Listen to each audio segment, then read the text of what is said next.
Y.M. Deosthali, the Chief Financial Officer and whole-time Director of Larsen & Toubro. Well, he may retire in September next year. Deosthali was widely seen as a successor to A.M. Naik. That's the current Chairman and Managing Director at L&T. Let's go across to ET Now's Sameer Hashmi then to know what this really means for L&T and, more importantly, succession plans at the company.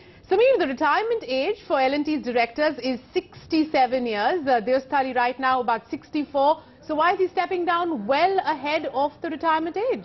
Well, Tanya, this has come as a big surprise for everyone, not only in L&T but across the board. Now, as you mentioned that he's 64 years and in the upcoming annual general body meeting, he has sought an extension till September 5th, 2011. And interestingly, Mr. Deosthali will turn 65 on September 6th, which means he is retiring 2 years ahead of schedule.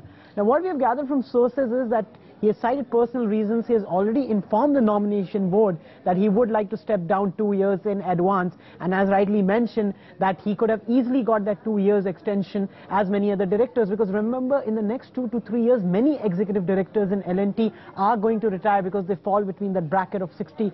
They will be touching 67 years. So clearly this has come as a big surprise. Deosthali stepping down at the age of 65. All right, Sameer, now that Deosthali is stepping down next year, who could L&T's next CEO be once A.M. Naik steps down in 2012? Because Deosthali was seen as a contender.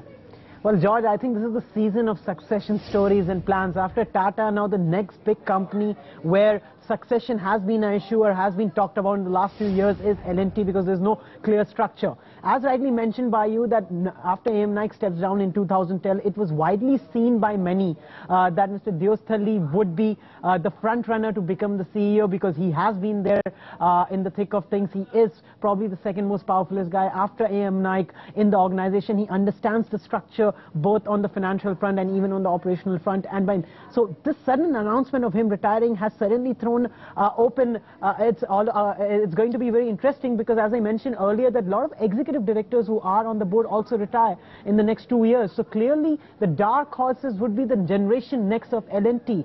And we spoke to a couple of insiders and L&T observers, and they are saying that a dark horse like Ravi Uppal, who heads the L&T Power, which is just a subsidiary of L&T, could be one of the front runners, because he already has a background. He has headed ABB and Volvo. He has a global exposure and is seen by many as potential to succeed A.M. Naik in the absence of Deosthali. So his name is doing the round, but there could be any other dark horse from generation next. Whereas I missed out on one point, that R. Shankar Raman is also seen as could be the next CFO, because he's been working very closely with Mr. Deosthali and is seen as a likely successor. So these are some of the names doing round, with Uppal as the front runner.